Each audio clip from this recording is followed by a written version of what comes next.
as we continue our back to school week, we have a lot of stuff to talk about, like cell phone policies, all the other stuff that should be able to get your mind into school. All this and more on today's Give Me a Break.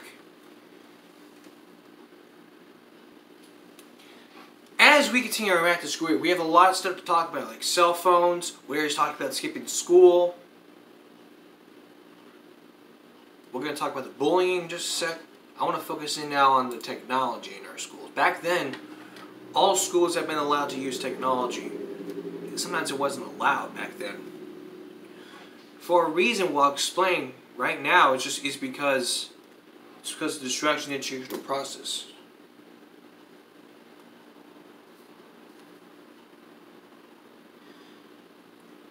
And YouTube, and there's been a lot of these videos on YouTube that just talk about this subject. That say like, no electronic devices out. And all this other stuff. So I want to read to you this policy from my old school. At FPHS, which is High School. This is just a portion of it. All electronic devices will not be allowed to be accessed during passing periods, including earbuds and headphones, especially when crossing Waldron Road. And I forgot to add, it's especially used during lunch.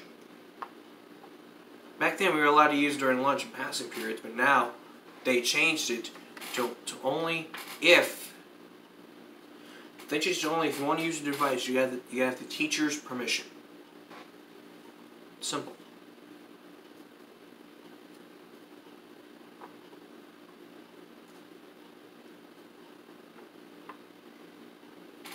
So,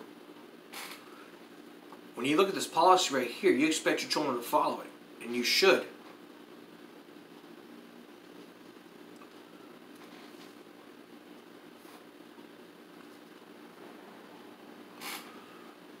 Because if you don't follow this policy here, then this is what happens. The first offense is detention. First offense. The second offense is in-school suspension. The parent to be required to pick up the telecommunication device. You might be thinking this is stupid. For those who go into Thought High School, you may think it's stupid. It's not stupid. It's just something that Mr. Cruncher wants to enforce. This is something he wants to enforce, and this is something he wants to enforce. Don't hate the player, hate the game. That's like what he's all about. So I suggest you follow this policy. If you don't follow this policy, then go find a different school that will allow this.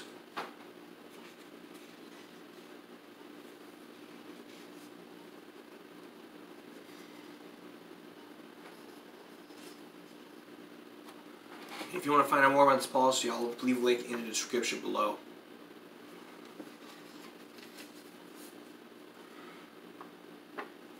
Because all this is a fact.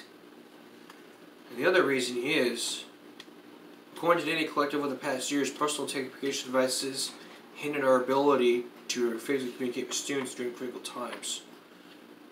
Truly found that student safety can be compromised. It's about the safety of the schools. You see, when you go to school, all schools are responsible for you when you enter school and when you leave school. So if you were to skip school, they would find out about it.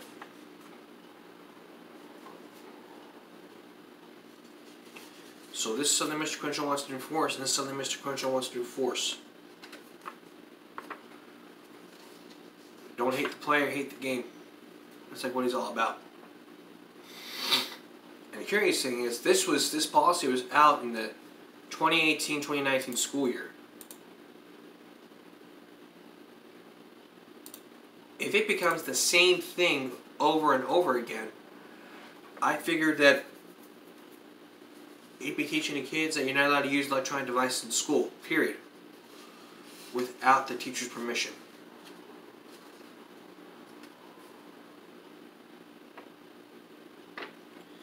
Alright, next here, we already talked about the dress code. I want to talk specifics concerning hats. Concerning hats in school. Stick around. I already explained to you about the dress code yesterday. I haven't explained the specifics like hats. So this is like, I mean, hats are banned in school because it's a distraction in the educational environment. You might be asking me why. Well, let me show you. Those of you might have tuned in yesterday, so I might show you again. I mean, like, someone can go like this, and then you'd be chased around the hallway with a hat. And sometimes people go like this. To that, go like this, like no one can see someone's eyes. Like we like to see our kids' eyes. And sometimes they wear it sideways, like that. And they wear it backwards. Like a thug. Like someone would do because it's a cool thing.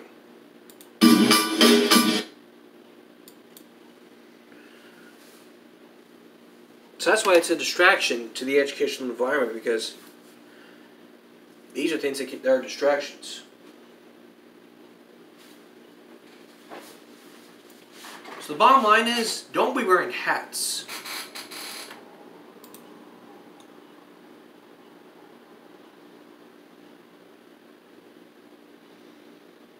No hats or hoods.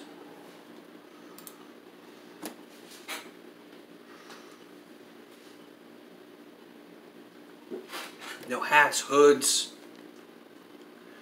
Because it's game related, like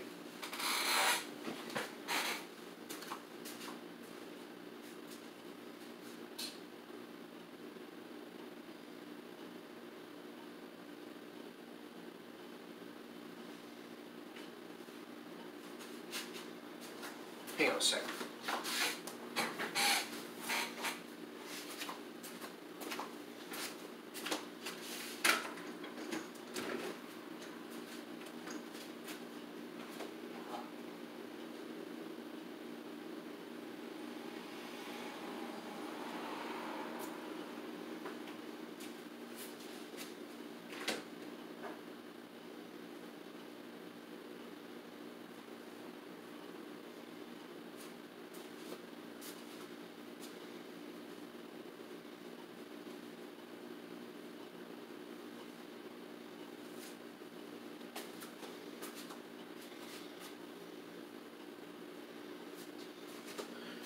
Like wearing gloves.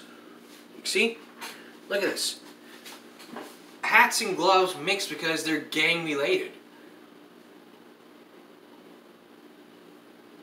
You see, hats, gloves, hoods, they're gang related. Like if you were to see these in your classroom, it's a distraction because for one, it's a distraction in the educational process, and two, it's gang related. You might be thinking, how can gloves be gang related? Simply, like, you be in the gang. You be in a gang wearing gloves.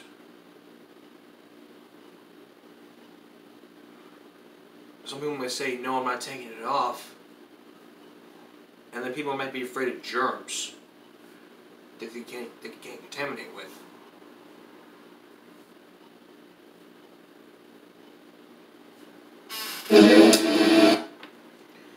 So going back to the hats issue, the base from this video from Truth Behold LR. Their video was titled Hats in School. I'm gonna I might play the video after I close the door. Sorry. So I'm gonna read you out each of the questions that this video has, like what's the basis of the no hats rule, and the people in the video are going to explain. The basis is started because it can hide drugs, it's improper, and you're indoors. I believe, in my opinion, that it came as a result of students hiding drugs. Yes! Once upon a long time ago. Yes! Yes! That's right! Yes! Yes! That is the correct answer! Yes! It can hide drugs. Like, look, you could be hiding, you could hide cigarettes, you could hide weed, you could hide pills, You can hide chewing tobacco, dip. I don't know if we can try this. You put it on, you go like this, and then while class is happening, you just take off your hat, and then say, hey, you want to buy some drugs? And then that's the basis. From what I've heard, it stems back to when there was a lot of increased violence in the schools, and kids would wear their hats down really low and wear a hood over them so they couldn't tell who was who. So they banned hats so everyone could be right. Security reasons. Hats low, hoods on, bam. So where did it come from? Take a look. Originally, the hat rule came in place because they did a major change in the discipline policy back in 1998 or 99. And at that time, there was a situation where kids were wearing hoods up over their head. And it signified it did one of two things. The first thing it did is it said that the drugstore was open. And the second thing that it did is anytime somebody wanted to see who the kid was, they'd pull the strings down and they'd cover their face so you couldn't tell who they were. So when they went through the process of developing that code, they decided that no hats, no hoods and stuff that block the vision of the face can be allowed. Yes, I do agree with the rule. That's a fact. Do I agree with the rule? Yes, I do. I don't have any reason I want to go into this whole detail. Because it's a distraction, gang-related, and security reasons. And you can't wear it in a public place. Like if you're in a courtroom, you cannot be wearing a hat. And hoods too. And speaking of hoods, back in Pittsburgh years ago, some students were suspended for wearing a hood representing their shirts. Students were suspended back in 2016 for wearing hoods. And the people who were wearing hoods decided to speak out after that.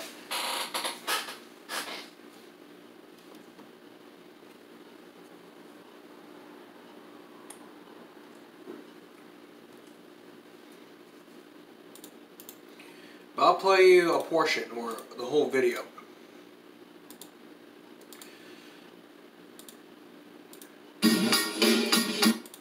Wrong one. And a bit, I forgot, a bit later on, we're going to talk about the student's rights. The question is, what are your rights at school? And the answer may surprise you. But first, we got to focus in on hoods.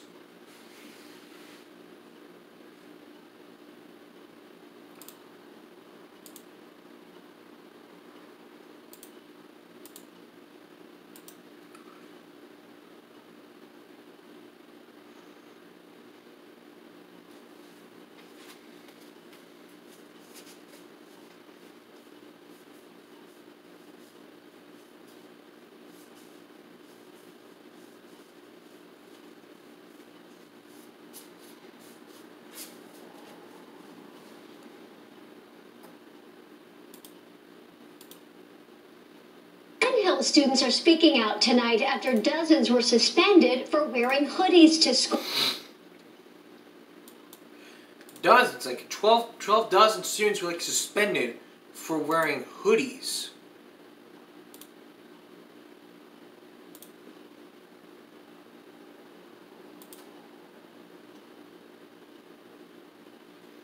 The school district suspended dozens of students for various dress code violations. One of those dress code violations was a hoodie. All hats and hoodies are not allowed because... Penn students are speaking out tonight after dozens were suspended for wearing hoodies to school. Hoodies are banned, but some say there's a reason for wearing them. Amy Wattis is live tonight with more. Amy. That's right, Christine. And last week, the Penn Hills School District suspended dozens of students for various dress code violations. Now, I had the chance to speak to one of those students today. He wasn't in school because he says he took the risk of wearing a hoodie despite the district's new dress code policy. My first suspension is because of a hoodie.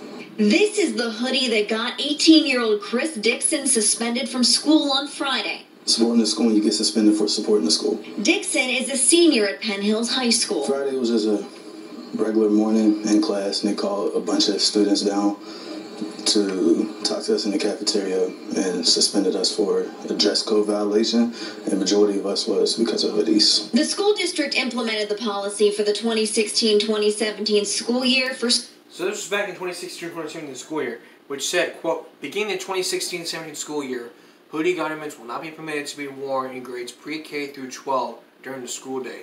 Students may wear garments with hoods to school, but must remove them and place them in lockers or bags once school begins. Although the district recognizes that each student's dress is a manifestation of personal style and individual preference, a garment with a hood presents a unique concern, both with regard to safety and disruption in the educational process. Students in all grades. The policy states that students may wear garments with hoods to school, but must remove them and place them in lockers or bags once school begins. Although the district recognizes that each student's dress is a manifestation of personal style and individual preference, a garment with a hood presents a unique concern, both in regard to safety and disruption of the educational process. So they've come up with saying that it's potentially like gang related, or they can conceal weapons in it. Because people put their hoods up. On Friday, the district confirmed that it suspended 46 students at the high school for various dress code violations between Monday and Thursday of last week. That's a little severe. I would think so, because the kids need their education. Dixon was suspended for just 1 day. I took that risk because it's cold in that school and wanted to stay comfortable. Even though Dixon says he does not agree with this district's new policy, he says he will not be wearing hoodies to school anymore and will have to go out and buy some new clothes. I reached out to the Penn Hills School District and have yet to hear back. I just wanted to ask them a little bit more about these suspensions. We're live in Penn Hills tonight. Amy Wattis, KDKA TV News. Bingo. So they're right. I mean, the reason for that is high drugs and stretching educational process, safety reasons, yes. But there's other reasons to that. Like, I don't want to get into that because those are the only reasons I can figure out. Next, what are your rights in school? We're gonna look at the students' rights in the school.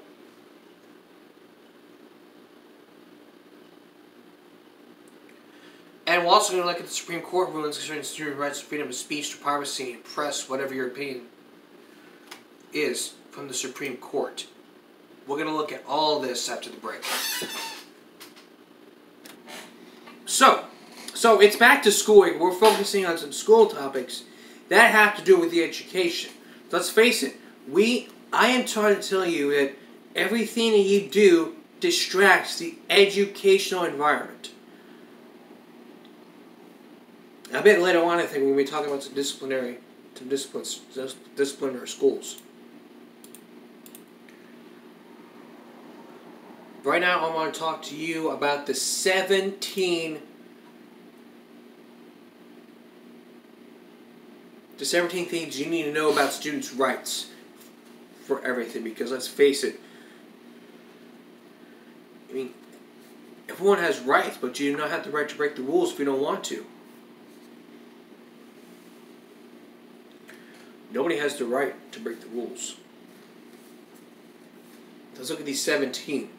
The two different websites, aclu.org and gettingsmart.org.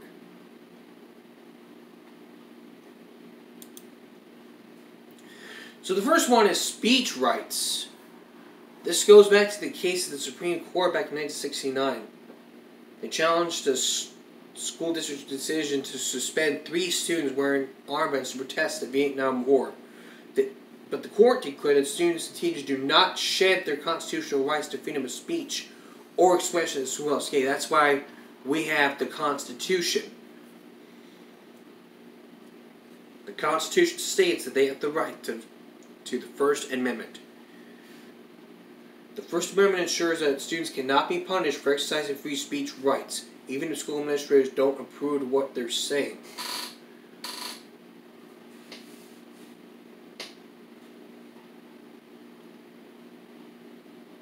Number 2, dress codes. Dress codes are too often used to target and shame girls, force students to conform to gender stereotypes, and punish students who wear political and countercultural messages. Policies can be used to cover racial discrimination by targeting students' color for supposed gang symbols. And they can also hinge on students' rights.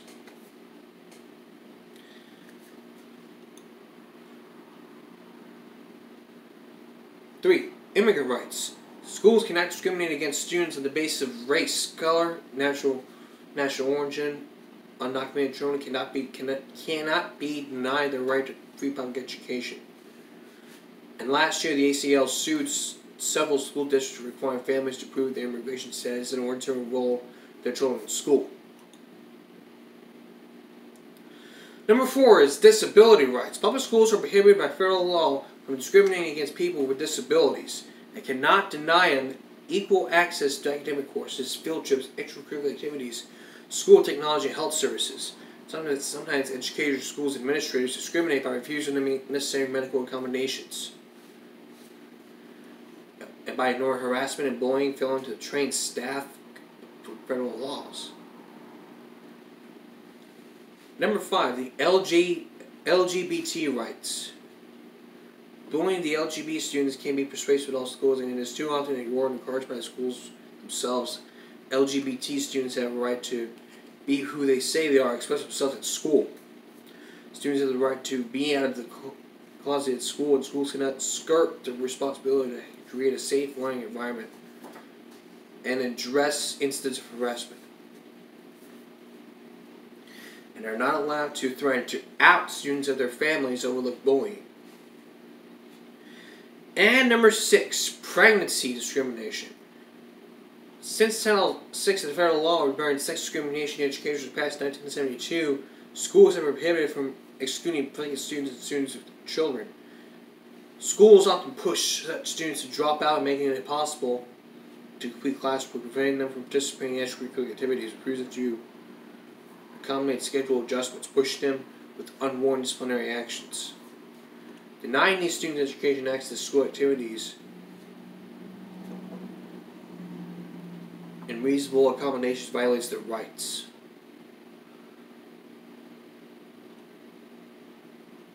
So if you, all of these are really helpful.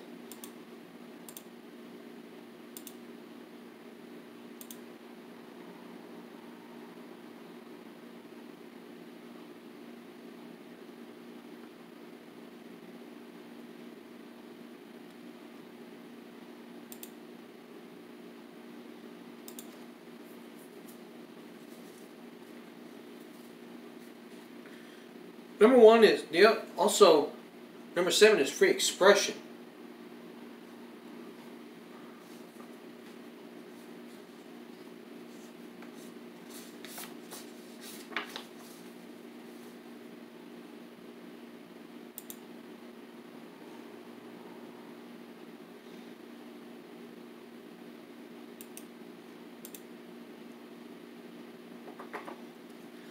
Okay, we're going to have to wear some technical difficulties with it, but when it loads up, we will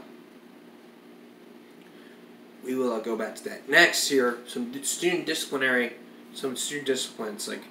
Yes, we need discipline in our schools, but we don't need them hauling out to juvenile detention courts. That's next.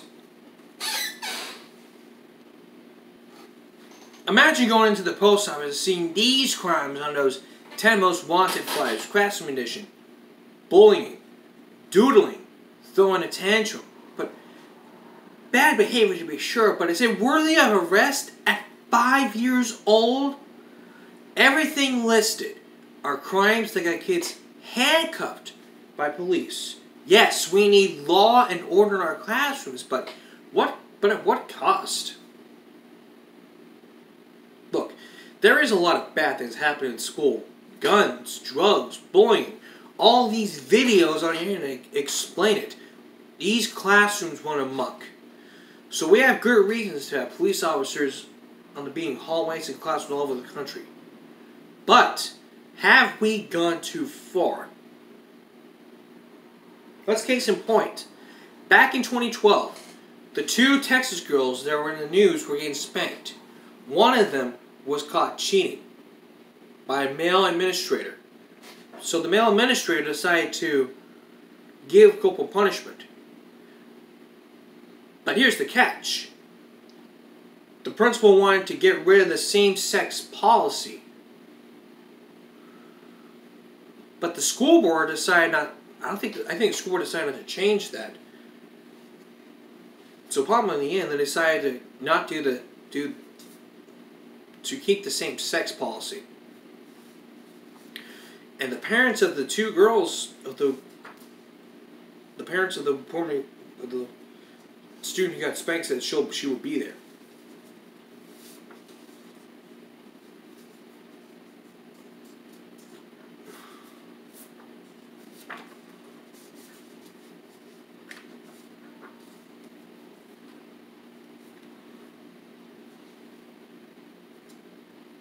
So, spanking is still legal in 19 states. All 19 states, 19 out of 50 states, is legal to spank. Going back to what we talked about, the 9-year-old in Custodian, North Carolina, he was suspended for sexual harassment because he told his teacher he was cute. But the school later apologized and forced the principal to retire. That was back in 2012. 2005, the 5-year-old girl who was arrested for getting handcuffed by police.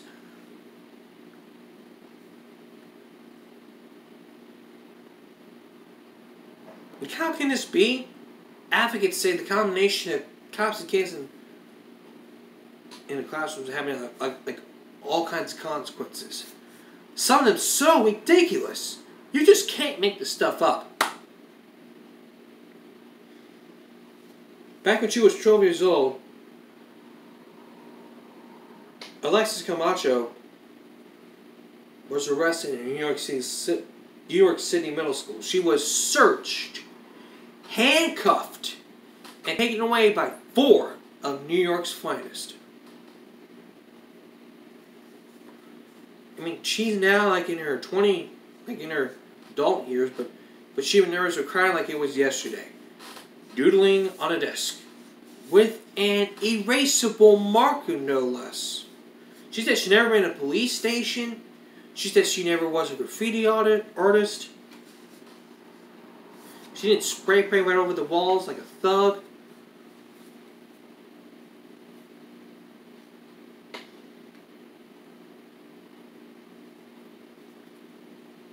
But then, she also said school made her search her, made her take her somewhere for clothes, and they didn't call her mom. They called the cops for the precinct across the street.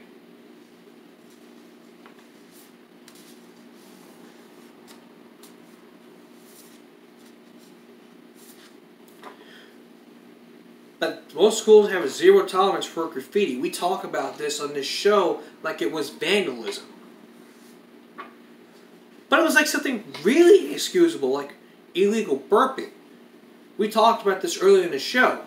Sometime earlier in the show, but Francisco Montano, years ago, he was arrested in his New York City middle school for burping. But the school side said it was more than that. He was disrupting class and refused to pay attention. But for that, he got arrested for disrupting the educational process. He was handcuffed and drove to the detention center. But then in the detention center, calling his mom, Annette Montano. In the end, he was never prosecuted. After all that, he sued the school. He sued the school and the police. But the side of this one is, the Albuquerque police say they only make arrests if the disruption is so bad the teacher can't teach and students can learn. Those things we just talked about, they are not America's Most Wanted. We need discipline in our schools. We don't need to have police officers send them into the juvenile detention centers. But the Education Department Human Rights Advocate survey says nearly 100,000 students were arrested in handcuffs. But Alexis sued the city. But her attorney says that arrest, the city paid Alexa a 6-figure salary. But she still has an arrest record. We never asked her, did you commit a crime? Yes. Yes, I was arrested.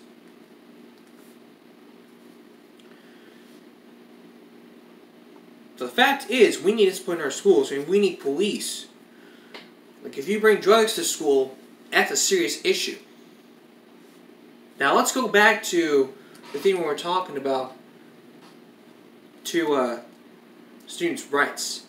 Because we were having technical difficulties earlier. We were talking about 11. So we're on number 7.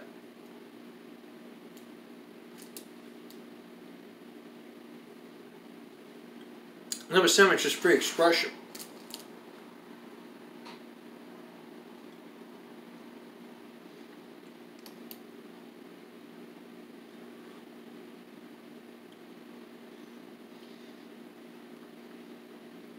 Schools should be held accountable by their students, too.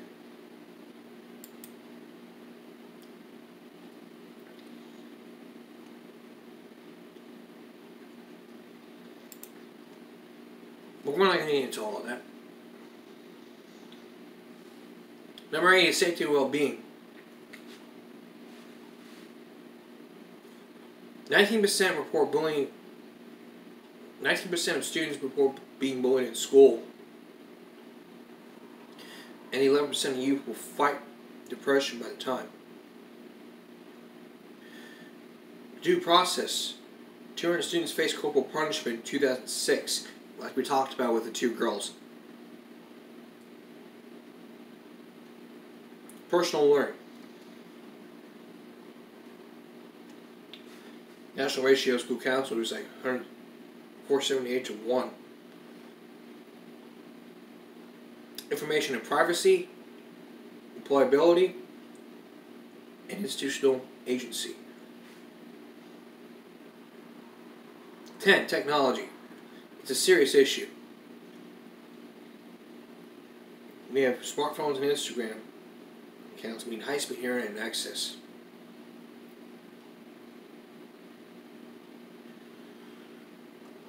And by looking at all of this, I think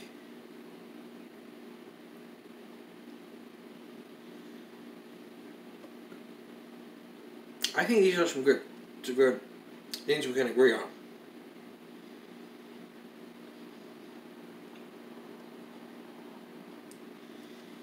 Like, a school should be a classroom, should be a place where everyone can come together and learn.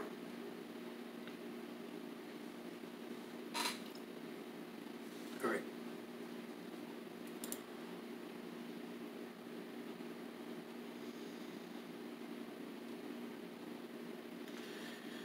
But should all students have rights? Yes.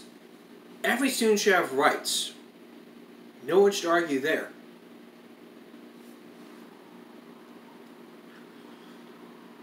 Yeah, I'll tell you. All schools are not like prison. If you go to school, you go to school to learn. That's it.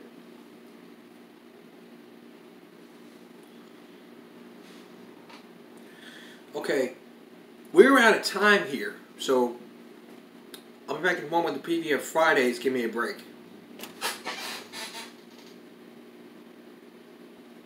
Before I tell you guys what's going to be coming up on tomorrow, on Friday's Give Me a Break, I want to let you know, Give Me a Break will not be on every Tuesday. We'll not be doing 5 days a week. Instead, it's going to be doing 3 days a week. Because I want to shift, because I want to do both at the same time, like, do this show and make covers. So Tuesdays and Thursdays, you guys are going to be seeing covers. Where it's Monday, Wednesday, and Friday, you guys are going to be seeing Give Me a Break. So coming up Friday, we are going to be discussing weapons in school. Like no weapons in school, but people bring weapons anyway. We're going to be looking at some cases that involve kids bringing guns to school when you know it's not allowed.